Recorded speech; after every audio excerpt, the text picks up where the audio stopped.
What's up, guys? Welcome to another episode of SpeedSim. I'm E-House. And I'm Andre. And today, oh boy, just about a year and a half ago, we brought you one of the first announcement videos of the Krytac Vector from SHOT Show 2016. And today we're proud to bring you a review of the Krytac Vector. Now that it is here, it is out, and Andre just got his last Thursday. Yep. And we considered doing an unboxing, but we had a game that weekend, 2 days ago actually, and figured we'd actually use it in game before making a video about it. Exactly.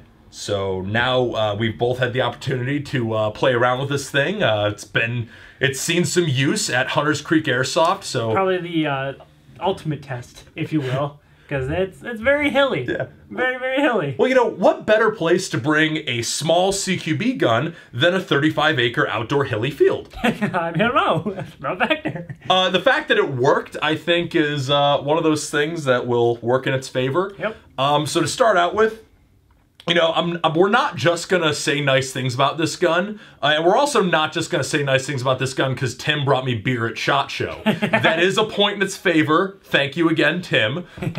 But we are going to talk about just the gun. So This is your gun. How about you start? All right.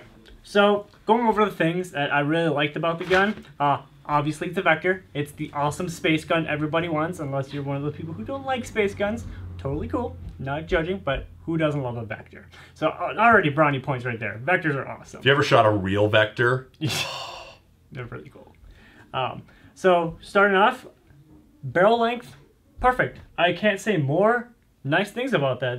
The perfect barrel length that has amazing range. When I went to the chrono, I was using 2.5s. I was hitting right at 300, so not exactly the 350 that they were saying. So just keep that in mind. I don't know, maybe it's just the weather or something, but for my chrono testing, it was at 300 with 2, so that's around 2.5s. Or so sorry, 2.5s, right? Sorry, and with 2s, you're looking right around 330 FPS. So that's already pretty cool. The range is pretty awesome. It hits 150-foot target, a chest size, every single time on semi and 2-round burst. Auto, obviously, it's going to go all over the place, but it hit a couple times there. But for the most part, semi and 2-round burst, awesome. The overall length of the gun, perfect for my size. For some of you guys who are a little bit bigger like E-House, it might not exactly work out too well, but for me and some of the other people who are a little bit smaller, it'll perform absolutely fantastic. The front and rear iron sights, I didn't really use them too much because they did have this replica Seymour sight on there, but they're really nice and light, so even if you don't want to use them, you want to keep them on there for looks, they're really nice, they're plastic, and they overall just look fantastic on the Vector.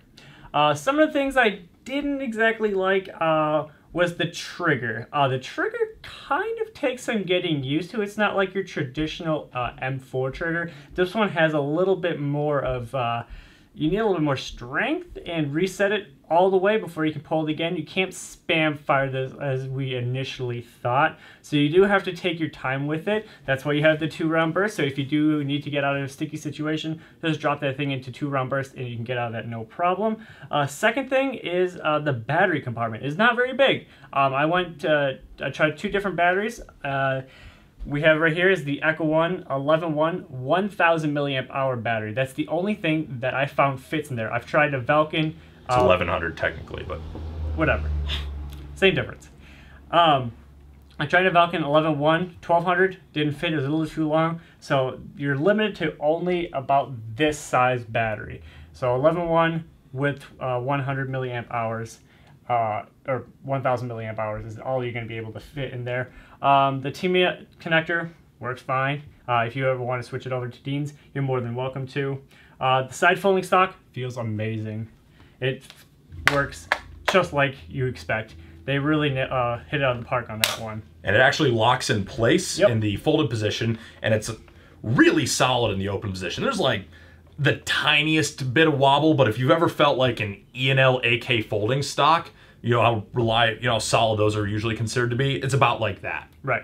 And as you guys know, it does have the rotary style hop up. This one's a little bit different. They changed the color around a little bit. It's a black and gray, and it does have the numbers on there. So if you adjust your hop up and you dial it down while you're cleaning it, you can put it right back where you need to. And that function absolutely fantastic. Do you have any additional thoughts? I mean, things I would say is, I feel like most people who watch our videos already know something about the product before they come see our opinion, but right. In case you don't, the manual of arms on the Vector is just a little different than you're used to, which is a learning curve that you'll have to experience. Obviously, it also uses these pistol size, SMG size magazines. You'll need specific pouches to fit these kinds of things. Something I think would be neat if they offered the pistol size mags. Right. You'd probably only be able to get like a 40 or 50 round mid cap to fit in that kind of space, but it would be nifty. As it stands, these are about 100 round mid caps. Around 100, not 102 as they initially yeah, I think you counted it to 95. I did count it to 95, so it's not exactly 102 like advertised. But still, for an SMG size mid cap, more than adequate. And the initial run does come with 2. Yep. But an issue is other mags are yet on the way. I still haven't received mine. Yeah. I pre-ordered my mags. I still haven't received them yet. I'm thinking they're probably going to come out around August. Yep. So, but with the manual of arms, as I was mentioning, the magazine release is only on this side. On the left-hand side. So if you are left-handed and you're shooting with the Vector to reload, you need to use your index finger to hit that and restrict the magazine or drop it. Whereas it's a lot easier if you're right-handed and you use your thumb to hit the magazine release. That's not an issue with the AEG itself. That's just purely a thing of the manual of arms of the real Vector. Charging handle is irrelevant, doesn't really matter. And you can open the hop-up window with or without the charging handle.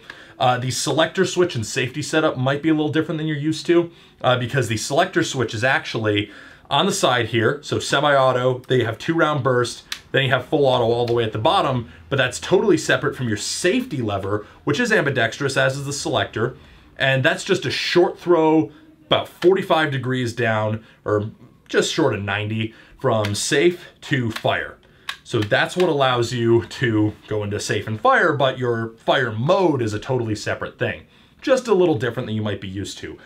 You can extend the buttstock slightly, I believe. There is just a little bit of room in the slider.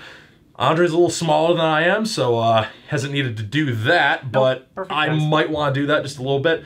They do have plans for a buffer tube conversion kit later on down the line. As for other things to keep in mind with this gun, the trigger, as is mentioned, is a little bit weird. It is very funky. It's very difficult to quickly spam fire on semi-auto as compared to a lot of other triggers. But again, 2 round burst and full auto exist for that reason. But if you're in a CQB environment, they don't let you use burst or full auto. That's something to keep in mind. Yeah. The gun is supremely accurate for its size. Like I mentioned, it is amazingly accurate. Yeah, it is supremely accurate for its size. It takes the PDW length barrel too, so if you want to use the Krytac PDW Laylax barrel, the Laylax barrels I highly recommend actually. I put one in my CRB when I converted it to 14.5, absolutely fantastic. Then the Krytac bucking and hop-up unit are really great, so you know how that goes. Another thing to bear in mind is that there's absolutely no way to HPA this right now. Nope. I know Wolverine and Polar Star are definitely working on solutions, and as you mentioned, yep, Bingo is has been pictures out trying it already. I don't know how far he's gotten. He's only showed a couple of pictures with the N7, the Jack, and the Wolverine so far, but I don't think he's done anything particular yet. He was just trying to see if anything will fit. Yeah, so there is no way to HPA this right now. They're working on it, but as of now, nothing exists. Right. Real quick, like Eric mentioned, the magazines are a little bit different than traditional SMG mags, but what I used for, as you guys see in my picture, I used Blue Force Gear Whisper System, the MP7/MP5 pouches, and that hold those no problem. Yep. I have yet to test them with the HSGI because I wasn't really running my tacos will fit just about anything. Yeah, tacos will fit. I just haven't extensively tested, so you know, it'd be wary. But from what I know, the Blue Force Gear stuff will fit in no problem. Yeah. Rate of fire and trigger response on this are very, very good. The rate of fire is right around 25 rounds per second with an 11.1. Trigger response, like I said, the trigger is weird, but when you do reach that break with it after the stiff pull, it's amazing. So it's really quick. But then the other thing to bear in mind is that the gearbox is different. Yes. There are a few proprietary parts in the gearbox, and I know Krytac generally has been very good with parts support and honoring warranties, so if you get one of these right now, Andre took the orange tip right off just to put this K-Tech amplifier on. Love my K-Tech. But I would recommend if you're getting one of these right now or in the very near future, keep that orange tip on, don't take this thing apart, and make sure that you use the warranty on this because they are working on the parts, but I don't see them just yet. I bet EVIC will have them in the near future, being they are the Krytac distributor in the United States. And EVIC is also honoring RMAs, so if you get one of these and you leave it stock and it has an issue, contact them. But the nozzle and the tappet plate and a lot of stuff in the gearbox is very different. So it's a pro because they managed to fit a lot of actually standard V2 parts in here. The piston, the cylinder, the gears, the motor, all of those are standard parts. But the gearbox shell, the tappet plate, the air nozzle system, I think the cylinder head, that is all proprietary because they had to sacrifice some stuff to fit it into this body. So I know a lot of people who are very techie, who like to upgrade their stuff immediately, who like to replace every part. I know a lot of them are not as into this gearbox design, and unfortunately that is just something you're gonna have to deal with if you want this Vector, is there are a few parts that are different, and you're gonna have to rely on Krytac to have those OEM parts. I'm inclined to give Krytac the benefit of the doubt on that because in my experience of what I've seen, they're generally very good about having OEM parts available, and they're generally very good about you being able to reach out to them and get OEM parts. But that is something to keep in mind if you're looking to purchase one of these. So other than that, it's a 1-to-1 scale Vector, fully licensed, almost like the company who makes the real one is behind this. What? Yeah, No. craziness. If you've held and shot a real Vector, it feels just like it until you pull the trigger. It's got a couple of weirdness things about it that are both kind of inherent to the platform and inherent to the sacrifices they had to make the system work. But overall, the thing's a powerhouse. It performs like you'd expect. It's got a lot of really cool features. It shoots super nice. It feels solid. Is it worth the $450? Yes. If you want a Vector, it's worth the $450. Over, like, performance-wise, over a standard Krytac, well, it just performs like a standard Krytac. So this isn't... The only difference is the trigger's kind of wonky. Yeah, and the 2-round burst. I mean, you can put 2-round burst into your Krytac with a burst wizard if you wanted to, which is super cool. But if you want a Vector and you want this cool little gun, it's absolutely got all the premium features you want. It's got the, you know, build quality you want for $450. There's a couple of the little weirdness things about it, but it's the best option you're going to get for a Vector, in my opinion, and it's really, really, really nice overall. Shoots absolutely amazingly, and that's the best thing I can say about it, is just they did what they needed to do to make it perform in this package, and you can really tell where the money went when you shoot it. Yes. Alright guys, this has been our review of the Krytac Vector. I hope this is helpful to you. If you have any questions, leave them down in the comments below. Don't forget us a like rating, and thanks for watching, and we'll catch you in the next one. Peace.